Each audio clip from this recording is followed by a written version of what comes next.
बोलो सच्चिदानंद भगवान की जय। सच्चिदानंद रूपाय विश्वोत्पत्त्यादि हेतवे तापत्रय विनाशाय श्रीकृष्णाय वयं नमः। रमा एकादशी व्रत कथा। युधिष्ठिर ने एक बार भगवान श्री कृष्ण से पूछा, हे केशव, आप कार्तिक मास में कृष्ण पक्ष की एकादशी उसका महात्म के बारे में बताएं। भगवान श्री कृष्ण मुस्कुराते हुए बोले, हे राजन, कार्तिक मास के कृष्ण पक्ष की एकादशी का नाम रमा एकादशी है। इस एकादशी को रमा कहते हैं। इसके व्रत को करने से समस्त पाप नाश हो जाते हैं, समस्त पापों का नाश हो जाता है। मैं आपकी इसको एक प्राचीन कथा सुनाता हूं, आप ध्यान देकर के सुने। हे राजन, प्राचीन समय की बात है। एक राजा मुकुंद नाम के थे। वह धर्मपरायण थे, सत्य की उपासना करते थे और देवताओं के साथ में उनका मित्रवत व्यवहार था। उनकी एक पुत्री हुई, इसका नाम था चंद्रभागा। विद्वानों ने उसका नाम चंद्रभागा रखा। जब वह बड़ी हुई, विवाह के योग्य हुई, तो राजा उसका विवाह चंद्रसेन के पुत्र शोभन के साथ में हुआ।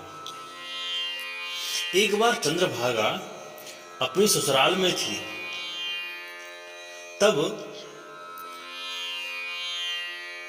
एकादशी व्रत उसने किया।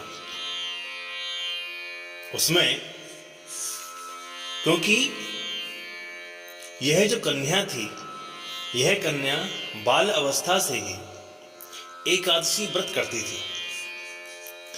इसी बीच में रमा नाम की एकादशी, जो अभी आज रमा एकादशी है, यह आई। तो वह कन्या अपने ससुराल में थी। उसने एकादशी व्रत करना ऐसा सोचा, लेकिन उसने सोचा कि मेरे जो पति हैं वो शरीर से दुर्बल हैं, इसलिए वह एकादशी ना कर सकेंगे, तो मैं भी एकादशी व्रत नहीं कर दूं। परंतु मेरे जो पिता हैं उनकी आज्ञा है कि एकादशी व्रत करना चाहिए। इतना ही नहीं, बल्कि राजा की राज्य में सबको एकादशी करने का आदेश था। जहां तक है, पशु पक्षी भी उस दिन भोजन नहीं करते थे। राजा ढिंढोरा पिटवाता था पूरे राज्य में कि आज सभी को एकादशी व्रत करना है। तो कन्या ने सोचा, अगर मेरे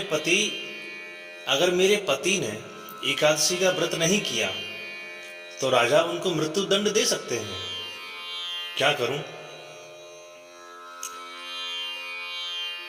तब चंद्रभागा ने अपने पति से कहा, शोभन से कहा, हे पति, आप व्रत नहीं कर सकते, आपका शरीर अस्वस्थ है, लेकिन राजा आपको दंड दे तो मैं विचार कर रही हूं कि आपको क्या करना चाहिए।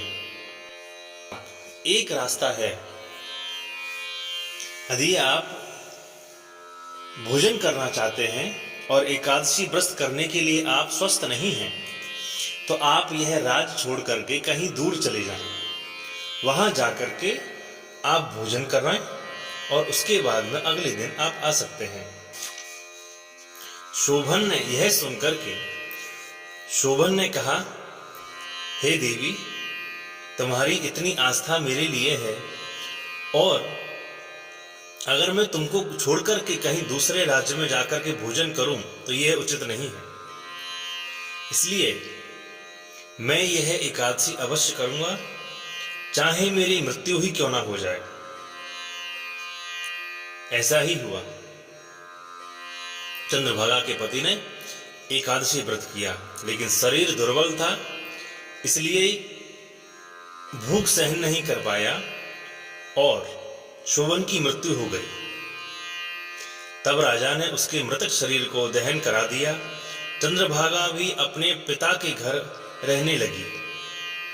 रमा एकादशी के व्रत के प्रभाव से चंद्रभागा का जो पति था वह मंदराचल पर्वत पर एक उत्तम नगर उसको प्राप्त हुआ। उसकी अट्टारकाएं, सुंदर लताएं, बहुत सुंदर, जो कभी किसी ने ना देखा ना सुना, ऐसा स्वर्णमय जिसके खंभे लगे हुए थे, वह ऐसा अद्भुत नगर उसको प्राप्त हुआ। अप्सराएं नृत्य कर रही थी तथा अनेक विद्वान तथा अनेक विद्युत जन भी बैठे हुए थे। गंधर्व गान कर रहे थे। शोभन उस समय दूसरे इंद्र के समान शोभा दे रहे थे।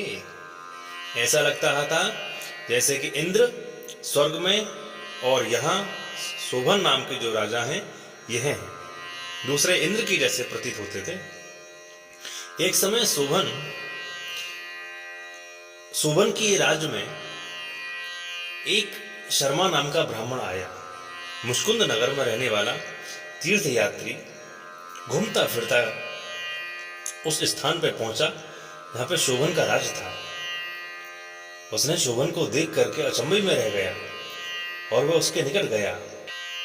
शर्मा ब्राह्मण को आया देख राजा शोभन अपने सिंहासन से उठ खड़ा हुआ और ब्राह्मण का सत्कार कर अपने पास में बिठाया।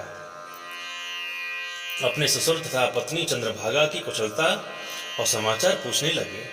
हे ब्राह्मण, आप मेरी पत्नी और मेरे ससुर के बारे में बताइए। स्वामी शर्मा ने कहा, आपकी पत्नी चंद्रभागा कुशल पूर्वक है एवं सभी कुशल पूर्वक हैं। अब आप मुझको अपना समाचार सुनाओ, क्योंकि मुझे यह देख करके बड़ा आश्चर्य हो रहा है कि ऐसा विचित्र और सुंदर नगर तो मैंने कभी पहले देखा ही नहीं और ना ही कभी सुना है। तो आप किस प्रकार से, आपको यह नगर किस प्रकार से मिला? शोभन ने कहा, हे ब्राह्मण, यह सब रमा नाम की एकादशी के व्रत का ही प्रभाव है। इसी के कारण यह सब कुछ वैभव मुझे प्राप्त हुआ है, किंतु यह सब कुछ समय के लिए है। ब्राह्मण ने पूछा, हे राजन, आप यह थोड़े समय के लिए ही भोग रहे हैं, लेकिन हमेशा के लिए कैसे नहीं हो सकता है? शोभन ने कहा, हे ब्राह्मण, मैंने श्रद्धा पूर्वक रमा एकादशी का व्रत किया तथा उसके प्रभाव से मुझे यह सूक्ष्म समय के लिए यह सुख प्राप्त हुआ है। यदि तुम इस वृत्तांत को, यदि तुम यह मेरे बारे में इस वृत्तांत को चंद्रभागा से जाकर के कहोगे तो वह यहाँ आकर के एकादशी व्रत करे तो मुझे यह राज सुख हमेशा के लिए प्राप्त हो सकता है। इस ब्राह्मण ने मुष्कुंद नगर में जाकर के वृत्तांत चंद्रभागा को पूरा सुनाया। यह सब वृत्तांत सुनकर राजपुत्री चंद्रभागा ने कहा, हे ब्राह्मण, क्या आप यह वृत्तांत अपनी आंखों से देखकर व सुनकर आए हैं या कोई स्वप्न देखा है? तो ब्राह्मण ने कहा, मैं समझता हूं राजन, हे रानी, मैं समझता हूं यह जो कुछ भी वृत्तांत मैंने आपको कहा है यह सब मैं अपनी आंखों से देख करके आया हूं। इसमें किंचित मात्र भी झूठ नहीं है, परंतु वह नगर बहुत समय के लिए नहीं है। आप ही ऐसा कुछ उपाय करें कि वह नगर हमेशा के लिए आपके पति के और आपके भोग करने के लिए बने। चंद्रभागा ने कहा, हे विप्रेंद्र, हे भूदेव, आप मुझे उस नगर में शीघ्र ले चलिए। मैं अपने पति को देखना चाहती हूँ और एकादशी व्रत के प्रभाव से उस नगर को हमेशा के लिए स्थायी रूप में अपने पति को देना चाहती हूँ। ब्राह्मण चंद्रभागा को अपने साथ लेकर के मंदराचल पर्वत पे गई, जहां वह सुंदर नगर था। चंद्रभागा ने जैसे ही अपने पति को देखा, देख करके प्रणाम किया और अपने पति को देख करके बहुत प्रसन्न हो गई। उसके पति ने पूरा वृत्तांत सुनाया कि देवी, मैंने एक एकादशी व्रत किया और मुझे यह राज सूक्ष्म रूप में सूक्ष्म समय के लिए मिला है, और अगर आप मेरे साथ में रहो और हमेशा एकादशी व्रत करो तो यह मुझे हमेशा के लिए प्राप्त हो सकता है। चंद्रभागा ने कहा, हे पति, मैं 8 वर्ष की आयु से, मेरी जब 8 वर्ष की आयु थी तभी से मैं एकादशी का व्रत करती हूँ, विधि विधान से व्रत का पालन करती हूँ। उन्हीं व्रतों के प्रभाव से आपका यह नगर हमेशा के लिए आपका हो जाएगा। समस्त कर्मों से युक्त होकर प्रलय काल के अंत तक रहेगा और चंद्रभागा दिव्य देह धारण करके अपने पति के साथ वह आनंद पूर्वक वहां रहने लगी। तो भगवान बोले, हे धर्मराज, यह मैंने तुम्हें रमा एकादशी का जो महत्व सुनाया है। जो मनुष्य इस रमा एकादशी के व्रत को धारण करते हैं उन्हें ब्रह्म हत्या आदि के पाप से छुटकारा मिल जाता है। इस दिन केले का सागार करना चाहिए। एकादशी व्रत का पालन करें, प्रातःकाल ब्रह्म मुहूर्त में स्नान करें, विधि विधान से पूजा अर्चना करें, फलाहार करें और दोपहर में हो सके तो सोए नहीं और सायंकालीन भगवान का भजन करें, स्तुति करें और रात्रि में भी भगवान का भजन करना चाहिए। अगले दिन द्वादशी को स्नान ध्यान करके ब्राह्मण भोजन करा के दान दक्षिणा दे करके उसके बाद में खुद भोजन करना चाहिए। यह एकादशी के व्रत की महात्म कथा है। एक बार प्रेम से बोलें, जय श्री कृष्ण, राधे राधे।